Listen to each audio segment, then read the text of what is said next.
Share my screen and we can dive on in. All right, so everyone should be able to see my screen, and I think everyone knows why we're here today. That's really to talk about benchmarking. Benchmarking's a topic and certainly a hot button one, and I think it's an area that is really impactful and is not always kind of talked about enough. And so we're going to talk about benchmarking and really do a deep dive into a bunch of different components of it. We'll talk a little bit about us for anyone who isn't familiar, but really this whole call is talking about data and benchmarking and ways to kind of use it for our competitive advantage. We're going to talk a little bit about the employer expectation shift, and I'm sure everyone on this call has felt it. As companies get savvier, they want more data, and the expectations that clients have of their brokers definitely changing. And I'm sure everyone's kind of feeling and seeing that. We'll talk about the benchmarking landscape, what resources exist in this space, how those compare, how they're perceived, what the best options are for people who want to run benchmarking. We'll go over a little bit on our tool and kind of how our benchmarking solution compares in the market. We'll run over some case studies. We'll get into some reports. We'll answer questions. We're going to do all things benchmarking today. The one thing that I just like to call out that is that if you have any questions as we go, please just put them in the chat. Unfortunately, we're in a webinar format, so you can't unmute and speak up. But if you do have questions, we'd love to get to them. We will get to them. Just add those in the chat and we will jump on in. Now, I have to do this part. I don't love doing this part, but just a brief overview for those who don't know Mployer. First and foremost, my name's Anthony Waters. I'm our Chief Growth and Product Officer. I've been with the organization from day one, over 6.5 years ago when we started this company. I've spent about 20 years in the employee benefit space, a good amount of that at Brown and Brown, and then a few analytics firms. As far as Mployer goes, we offer a ton of next generation growth solutions for brokers, from benchmarking to prospecting tools to lead generation and claims dashboard and claims and experience reporting. All right, now that that's out of the way, let's talk a little bit about the employer expectation shift in the market and kind of what we're seeing from HR leaders and CFOs. It's fun. Each year we do a survey of about 300 different CFOs and we ask them all one very important question. Outside of service issues, what would make you take a meeting with a new broker? And every time, hands down, the number one thing that CFOs want and that HR decision makers want is they want better benefits benchmarking data. 7 out of 10 of those polled said that they would absolutely take a meeting with a different broker who had better data on how their benefits rated and ranked in the market. And the reason for this is because employers don't get benchmarking consistently from their brokers. On top of that, the cohorts in the benchmarking that they receive tend to be very general. They tend to be the broker's book of business only, which is certainly biased. There's no aggregate rating and scoring of their benefits. It's just a bunch of charts showing what percentile each component of their benefits rank at. And then they tend to miss elements. It might just only be medical, or it might not have, ancillary or PTO or leave or 401k. And then on the broker side, there's a bunch of reasons why brokers don't run benchmarking. A lot of that is because it's time consuming to build. It's dependent upon others in the company to run. They don't trust the data. They don't love the output. And so what happens is you have employers who want this data and aren't getting it. You have brokers who just aren't comfortable or don't want to go through the process of doing it. And it leaves this gap of companies not getting this. And it leaves you open to kind of other brokers taking your business who are doing this more consistently. With that said, Kelsey, do you mind kicking off our poll? We have a poll for everyone in the audience here today that we always like to kind of start off with. And there's two questions here. One is, how often do you use benchmarking with every client, only with clients who ask, and then rarely or never? And then on number two is, how confident do you feel with your current benchmarking resources? Meaning, is your data large and encompassing? Can you get down to very state level specific cohorts? Is your data set massive? Like, there's just a bunch of components that go into that. We'll give everyone just another minute or two, like 30 seconds here to finish replying. We only got 60% participation here, so hopefully we can get a few more responses on the poll. If you're on a different screen, no worries. We'll end this poll now. So what's fascinating as we look at this, um, how often do you use benchmarking? The number one response is rarely or never, and that's about 50% of respondents. 20% with clients who ask for it, and then 30% were with every client at least once a year. So we definitely have a big swing there. About 67% aren't really providing benchmarking often or only when asked. When we asked the question about how confident do you feel with your current benchmarking resource, only 20% said very, 60% said somewhat, and 20% said not very. So 80% not 100% confident. And it's really important to be 100% confident in your data. Like, I can see your struggle of why you wouldn't want to provide benchmarking if you're not 100% confident. You can't go in front of a client who's trusting you with data that you don't trust yourself. So all that makes a ton of sense. Thanks all for kind of participating. Hopefully those responses were helpful for you to kind of understand some of the challenges that your peers face as well in the market. And so let's get into the reality of benefits for HR. And these are all things everyone on this call knows, but benefits are more complex and certainly more expensive than ever. Um, Employees are more skeptical, more vocal, and they're more influenceable than ever.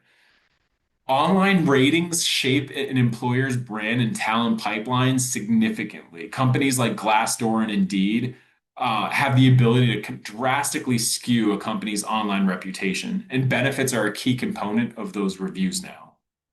And then the last piece, which is really important, is that HR teams lack credible independent data to counter these misinformation. So employees who say our benefits are terrible, or these reviews that are completely false, HR doesn't have a way to combat that without really good independent data. On the flip side, not just on the employee side, but as we look at HR teams have no clue about their own benefits and they tend to misjudge their own benefits a ton. In November, we met with HR leaders from over 150 companies, and we asked everyone in attendance to rate their benefits on a scale of 1 to 10. 70% underrated their benefits, which is such a huge issue. You're spending all of this money to offer rich benefits, yet the whole HR team doesn't realize how good they are. So what does that mean? Everyone in HR is underselling them. No one's telling their employees and candidates and talent pipelines how good their benefits are, and they're completely misunderstood. And on top of that, it can kind of hurt you and your relationship because HR thinks the benefits stink. So like you're not in a great spot from a consulting standpoint either. What sometimes is even worse is 20% overrated their benefits, meaning they thought their benefits were far better than they were, which opens them up to some potential compliance issues. And so like, if you're telling everyone you have top market benefits and you offer really rich benefits, yet your benefits are on like the 20th percentile and they're terrible, then you're kind of misrepresenting what you're offering. And then only 10% of this population knew exactly how they stacked up. When we asked the HR leaders if their employees would agree with their rating, 80% said that their employees would rate their benefits worse than they thought they were. And so there's this massive confusion out there. Here's what employees think. Oh, sorry. Here's what employees think of benefits at a specific company. The employees at this company only rate their benefits at 2.4 across 260 reviews. A 2.4, I mean, that's a terrible benefits rating.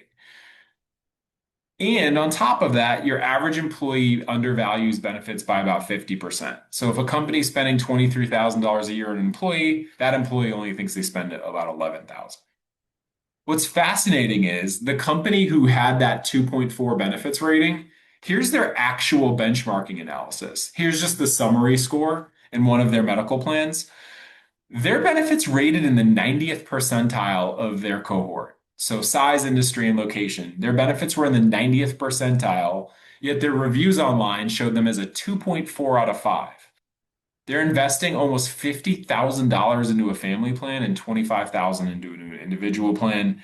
Their contributions at 90%, both for individual and family plans, way above market. Their deductibles are low, their premiums are low, their max out of pockets are low, their HSAs are like double and triple market. Yet everyone at that company thought their benefits stunk.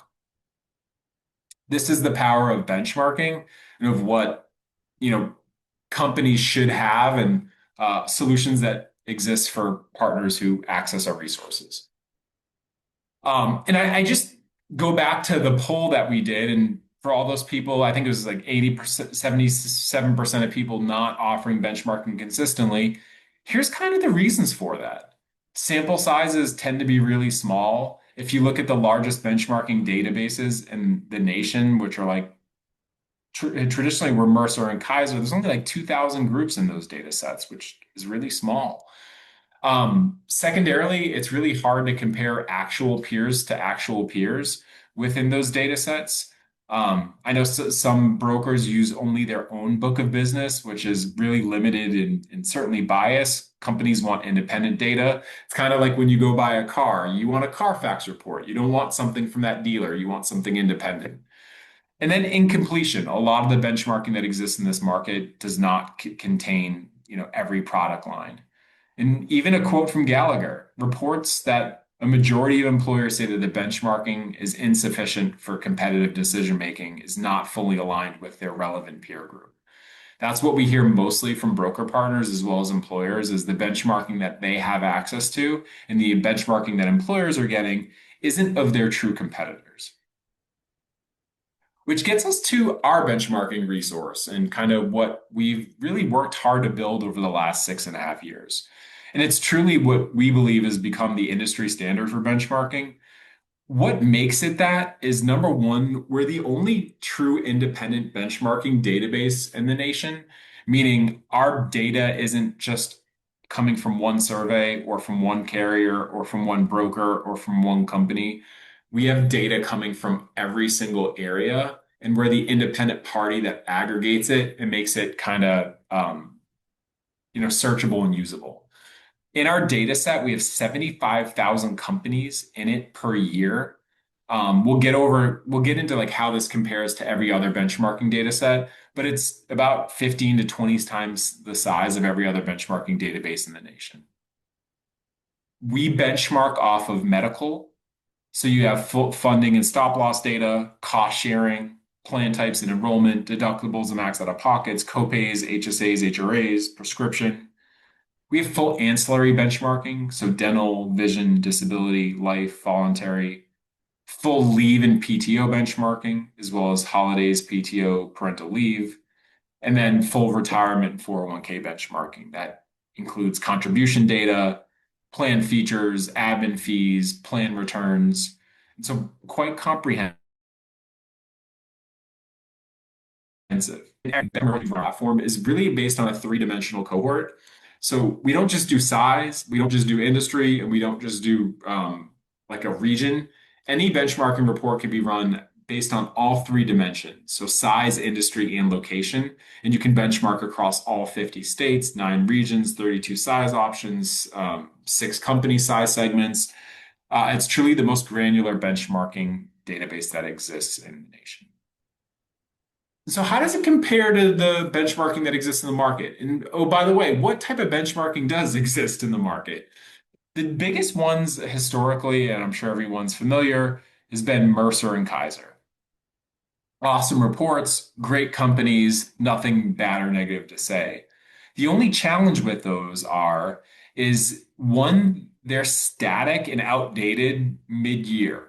So those are done each year annually as a survey, and the data is not refreshed throughout that year. So they're out of date basically as you get a few months into the year. Our benchmarking is updated and refreshed quarterly. So as you benchmark through the year, all of the data is continuously refreshed. And so like with these annual surveys, by the time you get to the fall, you're a year back on benchmarking data and you're inaccurate. The other thing is they only have 2,000 groups in them. We have 75,000 per year versus their 2,000. The largest brokers benchmarking database in the nation only has about 4,000. And so, as you can see, we're 15 to 20 times the size of every other benchmarking data set in the nation.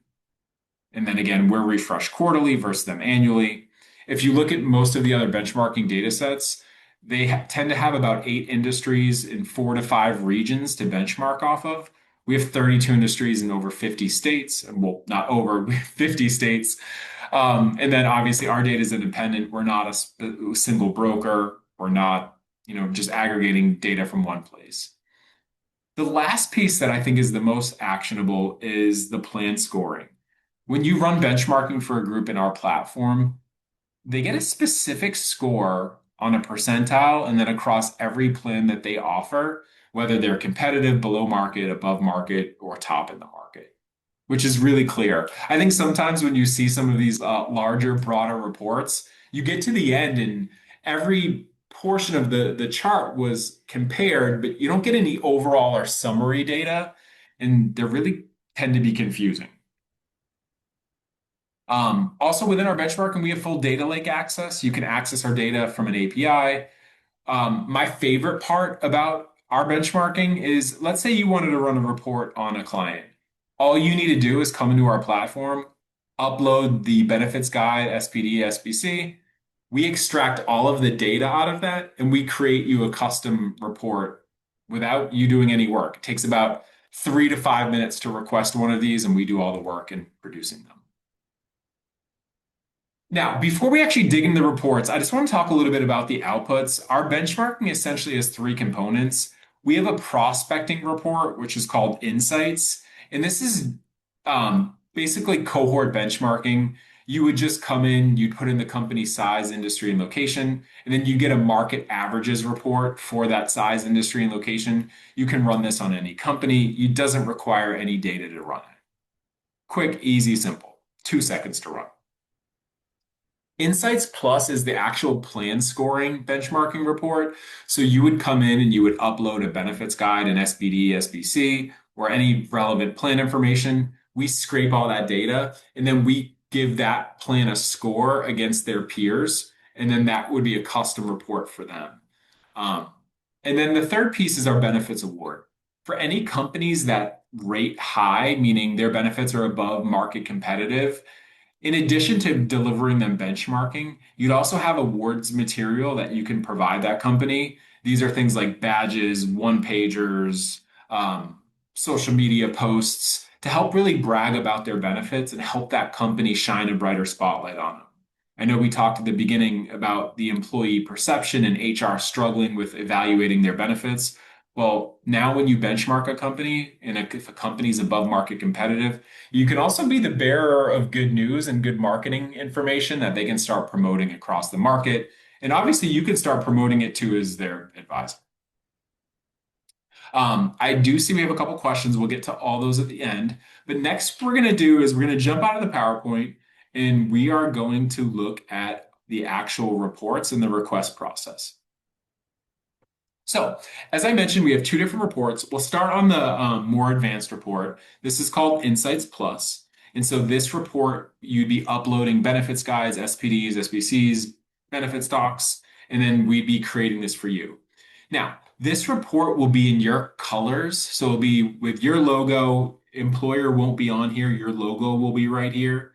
Instead of showing sample, your client's logo will be right here. And this will all be in your primary, secondary, and tertiary colors. And it will look literally like it came from your company, not from Mployer. So as we start, it fully explains the cohort, the size of the data set, how many companies we're comparing them to, and then a rating key to explain their rating. As we get into it, the first page is an executive summary. As you can see, this cohort for this company was 599 employees in Arizona in manufacturing. Their benefits rated as market leading. Here's the dollarization of their contributions, both for a family and individual plan, and then how they rate on a 9-box grid, their market leading. Next, we get into a further review of their summary. So we break apart their medical, their ancillary, their leave, and their retirement. Their medical is market competitive, driven by a great contribution, but their plan design's a little bit weak. Their HRA contributions are quite good, but their plan design is weak and their contribution is right in line with market. If we look at ancillary, it's a great plan. Their vision's awesome, their life and disability is awesome, and their dental's right on the top end of competitive. From a leave perspective, their workplace flexibility is great, but their PTO days off are kind of weak. And then on the retirement side, their contributions are phenomenal. So are their admin expenses. This is a top plan. Now, you don't need their retirement data when you run the report. We actually pull that in directly from their government 5500 filing. So we populate all this for you. And then the rest of this data that you'll see in the report, we just scrape out of the benefits guide that you upload without any manual data input from your end. Now, this group won the benefits award, so they can click here and claim their award, which is awesome. And this is all free. And then as you get through the report, we break out the medical plans. So there's three medical plans benchmarked here, a PPO and a high deductible and an HMO. It shows how each of those plans rate, the dollarization of those plans, all of their funding information, and stop loss. Then we get into actual plans. So we can look at their PPO. Their contributions are right in line with market, their premiums in line with market, their total premiums in line with market on the employee only. As we look at the employee plus spouse, this plan gets a little bit weaker. Employee plus children, it's right in line with where it should be. And then the employee family, it's kind of in a good spot. And we break that down by contributions, premiums, and total premiums. And then we also break that down by deductibles, max out of pockets, both for the single and family. So every component that you'd want to compare their medical on is kind of here. Next, we get into the care utilization. So copays, specialist copays, coinsurance, ER copay, as well as prescription. And so for every medical plan that you submit or that's in the benefits guide, we basically run this sheet that compares it soup to nuts and then rates every component of that plan. Same with the high deductible health plan, same with their HMO plan. From there, we rate all of their ancillary plans. So their dental, their vision, their short, long, life, and voluntary. Each of their plans will have their own page that breaks it out and scores it. This dental plan's market leading, really because the contributions are super rich. The premiums are really low. Deductibles are on target, max out of pockets on target, etc. Same on the vision side, disability, life, voluntary, all the way down to cancer, hospital indemnity, accident, critical, long-term care, supplemental life, EAP, all that's captured here. Then we jump into the leave and break out PTO, unpaid and paid family leaves, and then obviously the retirement component where it breaks out their contributions, both ER and EE, admin expenses, returns, and then plan features.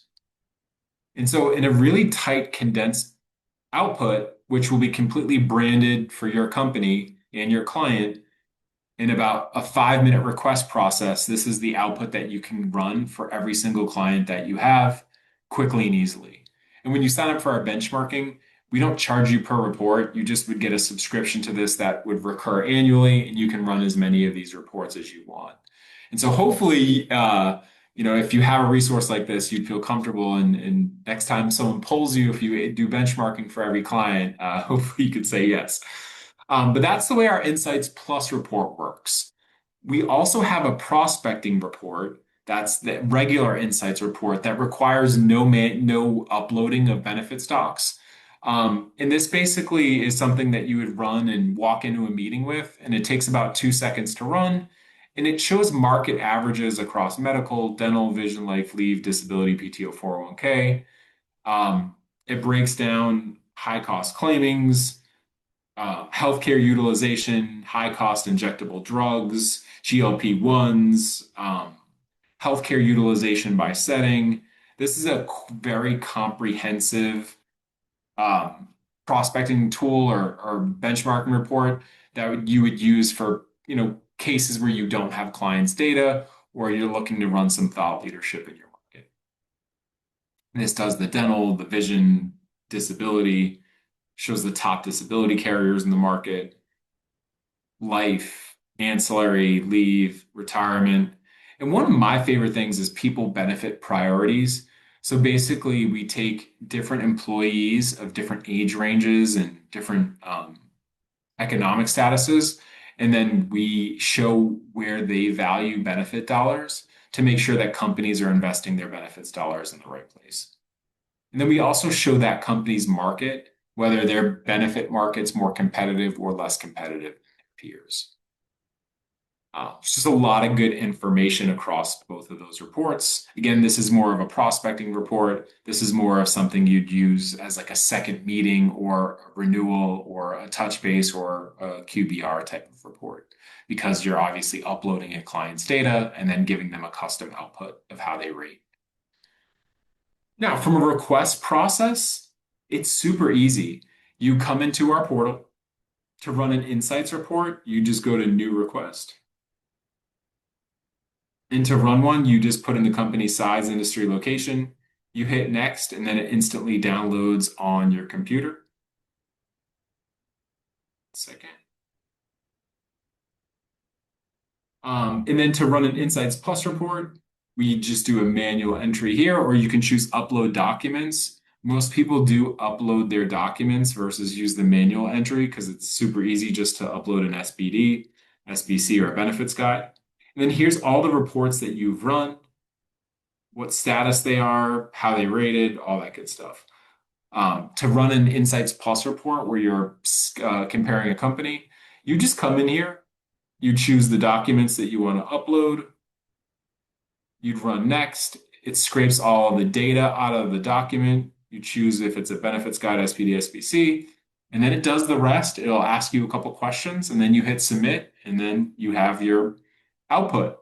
So just super easy to use, super easy to run. All of this would be branded exactly for your organization, built on that really large data set that you can run from. Um, Before we get further along, let me just pull up the Q&A. For industry benchmarking, does it go down to the SIC code level? So we use NAICS, not SIC. And the reason for it is just it tends to be more accurate and more updated. So let me just show you what that looks like. So when you come here and you go to the employee industry, you'll see that it's NAICS driven. Now, if you want to go to Google and type in the SIC code and then say, what is this in NAICS, you can get that crosswalk or you can use your favorite LLM and ask it, to convert your SIC to NAICS. We basically use NAICS and you can kind of type in any NAICS that you want, and then it will pull up that industry based upon that NAICS. If that did not answer your question, please feel free to add another question on top of that, and I will kind of dig further into that. But yeah, we use NAICS, and it does get down to the 5-digit NAICS. Here are the different size segments that you can run benchmarking off of: 1 to 24, 25 to 49, 50 to 99, 100 to 249, 250 to 499, 500 to 999, and then 1,000 plus. Mary, thanks for that question. This is not something that you all have access to now. Um, Always happy to chat with you about that. And then from a location standpoint, you'll see that this can be run basically based off of either company. Let me just pick an industry first, real quick. This can be run basically based off of a region or down to state levels. So you can kind of choose that. All right, so let me keep pushing along now with those questions answered. 1 second. Um,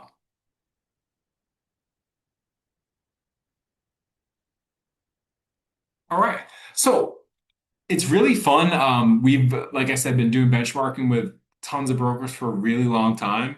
And we actually track kind of data and results from what they're able to see. And brokers that are using our benchmarking are generating 27% higher premium growth. They're generating 24% better client retention. And 82% of employers that we poll are willing to pay more for more data-driven advice. So there's just so many reasons to use benchmarking. On top of that, we're seeing 2 times the tenure. And I think everyone here knows that 90% of CEOs and CFOs cite cost pressure as their biggest benefits concern. If you can show a company that their costs are right in line with peers, it makes your renewal conversations really easy because this isn't a you thing, meaning you're not giving them higher costs just because you're giving them higher costs. All of their peers also have higher costs. And oh, by the way, you have data on all their peers. And oh, and by the way, you invest in independent tools and information to help you consult utilizing data. So it just makes those really awkward increases and those tough calls a lot easier when you have all of their peers in a data set that you can show them, actually, this isn't just you, this is everyone. And you're actually still in a really good spot based upon the data. So, hopefully those calls and conversations get a lot easier once you start having a data set that you're a little bit more comfortable and confident in. Also, we see brokers increasing their commission a ton utilizing this data set. Here's a case study we did with one of our partners.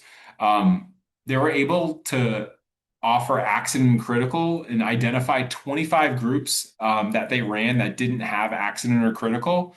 And they generated 44,000 in additional commission just in year one commissions off of adding those lines to new companies.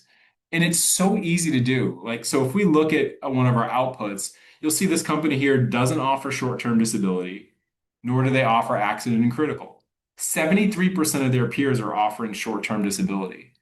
How easy of a conversation is it to a company who wants to be competitive? Say they're currently hiring, say they have retention issues.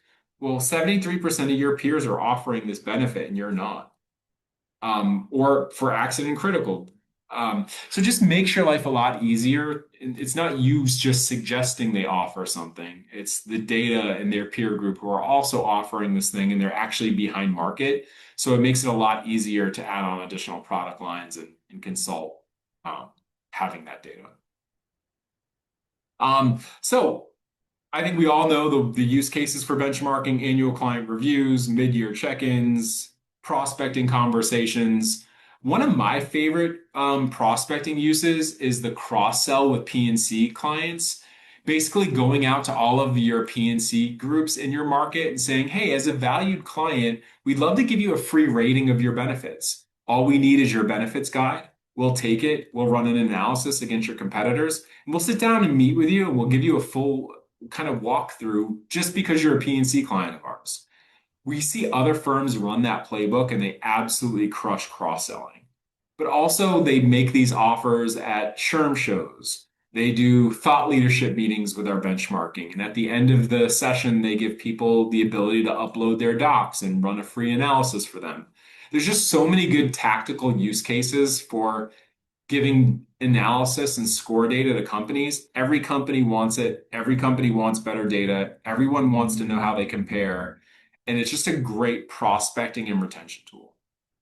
And so we have an exclusive offer for everyone on today's call. We're happy to give you a free Insights Plus report if you'd like for any client or prospect of your choice. It's our way of saying thank you for attending, and hopefully it would be really helpful for you out in the field. So if you'd like an analysis on any of your groups or any prospects, just reach out to Shelly Suriano. Kelsey, can you just put Shelly's email in the chat? And if you reach out to Shelly, she'll help get you set up and give you a free report for any client or prospect that you have, just as a way of saying thank you for being here today. Um, in addition, it looks like we have a bunch more questions. Kelsey, do you want to help me with the questions here? Yes, absolutely. We have a bunch here. So the first one asks, how does employer protect employer identification and sensitive plan data within the benchmarking database? It's a great question. And that's our number one priority. As we mentioned, we do this for over 75,000 companies a year. And so data security and privacy is the number one thing for us. And so every group that we run benchmarking on, one is secure through the upload docs process, all that's secure, but we don't share that information. every group that's in our data set basically gets de-identified and then aggregated into our data set. So no one can tap into it. No one can know who your clients are. No one can know who's in a report. All that's completely confidential. Perfect. Then the next one here says, how can employers use these reports to better communicate the value of their benefits to employees and leadership? I, I, I I love that question. I mean, I think we kind of jumped through that really right here. I mean, when we started talking about all this, we realized that your average HR leader and your average employee have no clue about the quality of their benefits. So having black and white concrete data against their peers of how they stack up takes it from I think our benefits are to I know our benefits are. And it really helps everyone with transparency and just being on the same page. This one's a similar follow-up to that. It says, can you talk more about the benefit award and how groups can qualify for it? Yeah, absolutely. And so from the benefits award piece, any group whose benefits rate above kind of percentile, so meaning anyone who's above market competitive, when you run a report on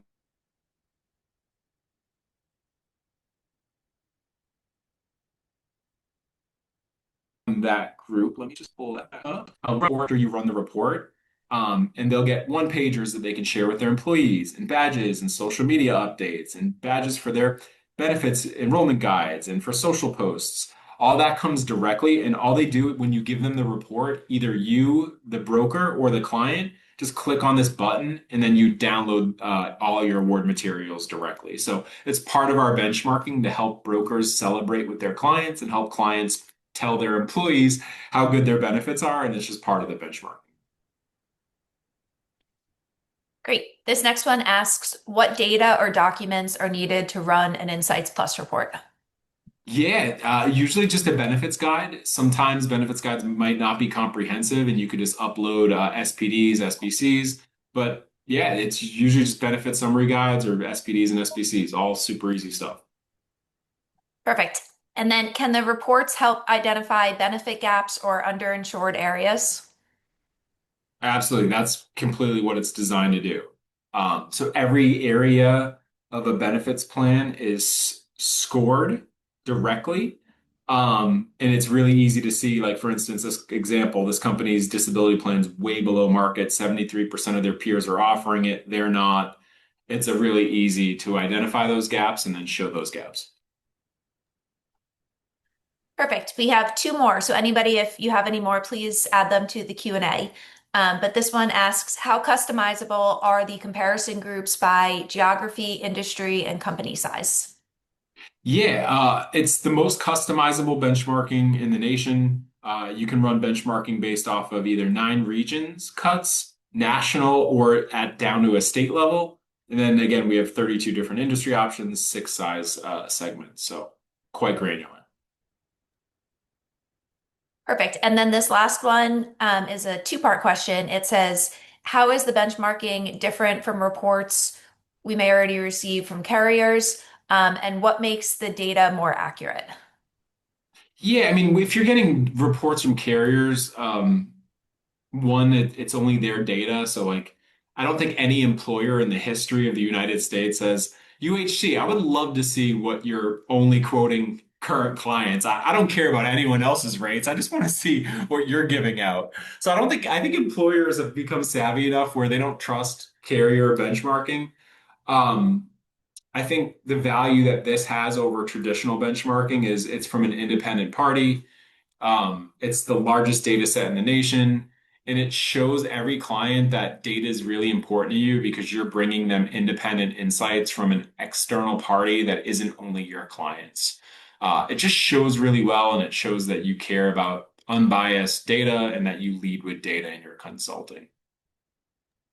Perfect. And then we did have one more come in just asking if this recording will be shared afterwards. And yes, it will be via email. Yeah, we'll share the recording via email. We'll also remind everyone if they'd like to run a free report. We'll include Shelly's email address there if anyone wants to access a report. If you ever have any questions or we can support you in any way, please reach out. If you'd like a more comprehensive conversation or a demo on the platform, please reach out to Shelly as well. We're happy to support in any way. We're just so thankful and so blessed that you chose to spend a little bit of your time today. I'm hoping this was a valuable use of about 41 minutes of your day. So thank you so much. We hope to work with you in the future. And if we can ever support you in any way, let us know. Thank you all for joining. Take care.